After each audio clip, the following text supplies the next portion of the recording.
دوستو، کیا آپ یہ جانتے ہیں کہ ملکہ نور جہاں کی مخالفت اور سازشوں کے باوجود شاہ جہاں نے کیسے ممتاز محل کے ساتھ شادی کی اور اس کی وفات کے بعد اس کی یاد میں تاج محل کیوں تعمیر کروایا؟ اور کیا آپ کو یہ پتا ہے کہ تاج محل پر کتنی لاگت آئی اور اس کی تعمیر میں کتنے مزدوروں نے حصہ لیا؟ تو آج کی اس ویڈیو میں ہم تاج محل سے متعلق اسی طرح کے دلچسپ حقائق کے بارے میں بات کریں گے۔ تاج محل دنیا کی خوبصورت ترین عمارتوں میں سے ایک ہے، جسے دلی سے 220 کلومیٹر کے فاصلے پر واقع شہر آگرہ میں تعمیر کیا گیا۔ کبھی یہ شہر مغل سلطنت کا دارالحکومت ہوتا تھا اور راس کماری سے کابل تک یہاں سے سکہ چلتا تھا، لیکن وقت گزرنے کے ساتھ ساتھ جب مغلیہ سلطنت زوال کا شکار ہوئی تو مغلیہ سلطنت کے دارالحکومت کو آگرہ سے دلی منتقل کر دیا گیا۔ دوستو، دریائے جمنا کے مغربی کنارے پر واقع تاج محل کی تعمیر اس وقت شروع ہوئی جب اس وقت کے مغل بادشاہ شاہ جہاں کی دوسری بیوی ارجمند بانو، جسے ممتاز محل بھی کہا جاتا ہے، دنیا سے رخصت ہو گئی۔ اپنی دوسری بیوی سے شاہ جہاں کو بہت محبت تھی اور اسی کی یاد میں ایسی اعلی یادگار بنانے کا حکم دیا جو دنیا بھر میں منفرد ہو۔ کہا جاتا ہے کہ جس معمار نے تاج محل کا نقشہ تیار کیا، اس کے ہاتھ کاٹ دیے گئے کہ دوبارہ وہ کبھی اس سے خوبصورت عمارت کا نقشہ نہ تیار کر سکے۔ ممتاز محل اور شاہ جہاں کی شادی 1612 میں ہوئی اور 18 سالوں میں ممتاز محل نے شاہ جہاں کے 14 بچوں کو جنم دیا۔ ملکہ فوجی مہمات میں بھی اپنے شوہر کے ساتھ ہوتی تھی اور 1630 میں برہان پور میں اسی طرح کی ایک مہم کے دوران ملکہ نے اپنے آخری بچے کو جنم دیا اور پیدائش میں پیچیدگی کے باعث انتقال کر گئی۔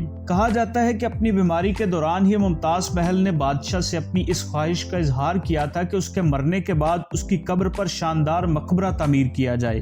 اس خواہش کے احترام میں بادشاہ نے فوری طور پر مقبرے کی تعمیر کے احکامات جاری کیے اور تاج محل کی تعمیر کے بارے میں تو مختلف کہانیاں تاریخ کے صفحات پر موجود ہیں، لیکن شاہ جہاں اور ممتاز محل کے ملنے کی داستان بھی اپنی جگہ خاصی دلچسپ ہے۔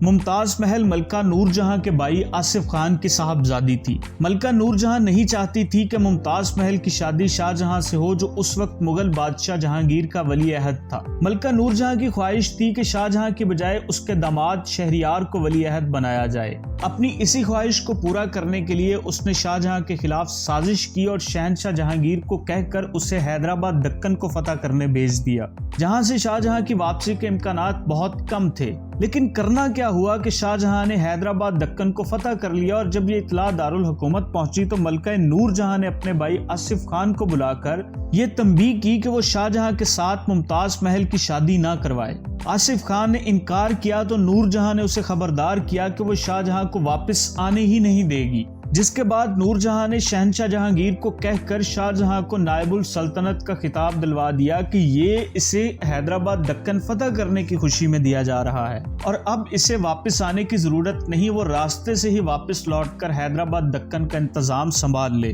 شاہ جہاں نے شاہی حکم کی پرواہ نہ کرتے ہوئے اپنے سفر کو جاری رکھا اور شاہی محل میں جب وہ ممتاز محل سے گفتگو کر رہا تھا اور یہ کہہ رہا تھا کہ میں اپنی ایک شرط پوری ہونے تک حیدرآباد دکن واپس نہیں جاؤں گا، تو عین اس وقت شہنشاہ جہانگیر بالکل اس کے پیچھے ہی موجود تھا۔ اس نے شرط پوچھی تو شاہ جہاں نے کہا کہ ممتاز محل کے ساتھ شادی۔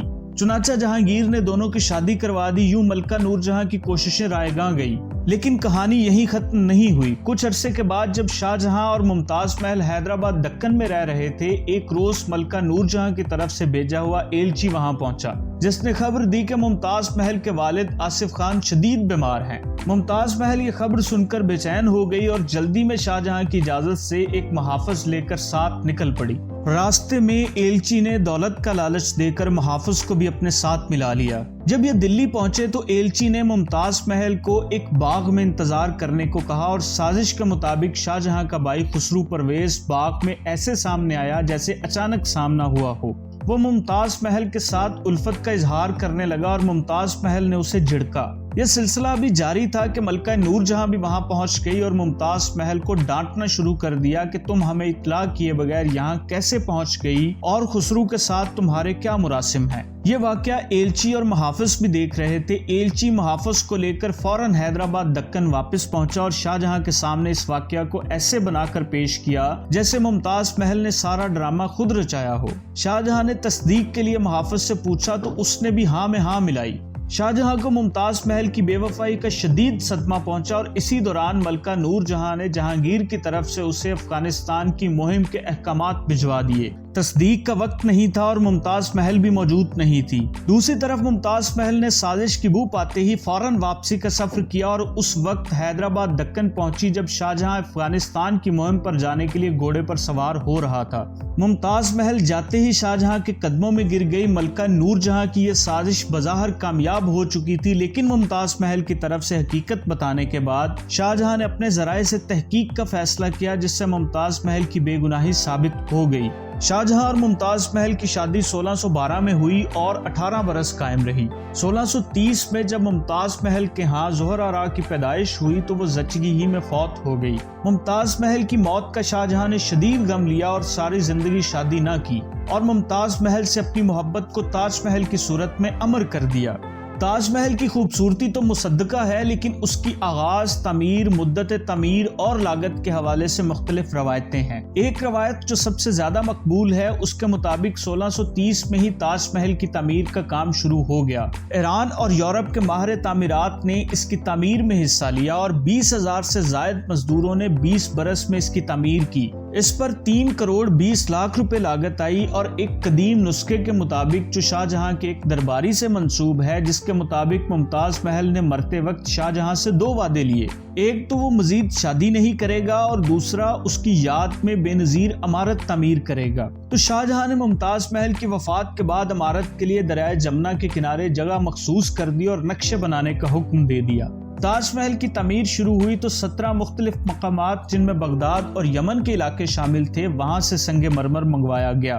تاج محل جس کے معنی ہے ملکہ کا تاج، ایک بہت بڑے مستطیل باغ میں بنایا گیا اور اس کے چاروں طرف سرخ ریت کی دیوار ہے۔ باغ کے دوسرے سرے پر ایک خوبصورت دروازہ ہے جس میں قیمتی پتھر جڑے ہوئے ہیں اور سفید سنگ مرمر میں قرآنی آیات کی دلکش خطاطی کی گئی ہے۔ اس باغ کو جیومیٹریکل ڈیزائن میں ایران کے باغات کی طرز پر اس طرح بنایا گیا کہ یہ باغ پورے کا پورا مقبرے کا ایک حصہ نظر آتا ہے۔ سنگ مرمر کی 2 نہریں جو اس مربع نما باغ کے درمیان میں آپس میں ملتی ہیں، اس باغ کو 4 برابر حصوں میں تقسیم کرتی ہیں۔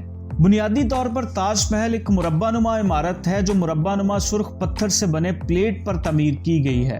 اس کے چاروں کونوں پر شاندار خوبصورت مینار ہیں۔ اس عمارت میں سب سے دلکش اس کا گنبد ہے جو اس عمارت کے درمیان میں سے ابھرا ہوا نظر آتا ہے۔ گنبد کا قطر 70 فٹ اور پوری عمارت 120 فٹ بلند ہے۔ اس کے چاروں کونوں پر 4 چھوٹے گنبد ہیں۔ عمارت کی ہر سمت پر نکیلی محرابیں مقبرے کے لیے ایک شاندار دروازہ بناتی ہیں۔ مرکزی دروازے کی محرابوں کے ساتھ چھوٹی محرابیں ہیں جو ایک دوسرے کے اوپر بنی ہوئی ہیں اور اس کا فرش شطرنج کی بساط کے مانند سفید اور سیاہ ماربل سے بنایا گیا ہے جو بہت دلکش لگتا ہے۔ قرآن کی تمام آیات اس مقبرے پر لکھ دی گئی ہیں جو نہ صرف اس کی خوبصورتی میں اضافہ کرتی ہیں بلکہ عمارت کے اندرونی ڈیزائن کا ایک حصہ ہیں۔ تاج محل کے مرکزی کمرے میں ممتاز محل اور شاہجہاں کے پتھر کے تابوت رکھے ہیں جن پر بڑے نفیس اور باریک نقش و نگار بنے ہوئے ہیں۔ ان کے جسم بہت نیچے قبروں میں دفن ہیں۔ شاہجہاں اور ممتاز محل کے نمائشی تابوتوں پر بڑا دلکش کام کیا گیا ہے۔ تاج محل کی دوسری جانب سرخ ریت کے پتھر سے بنی 3 گنبدوں والی ایک مسجد ہے جس کا مقصد محض تعمیراتی حسن کا اظہار تھا اور اس کو نماز کے لیے کبھی استعمال نہیں کیا گیا۔ دوستو، اس طرح کی مزید انفارمیشنل ویڈیوز کے لیے ہمارے چینل کو سبسکرائب کریں اور بیل آئیکن کو پریس کریں۔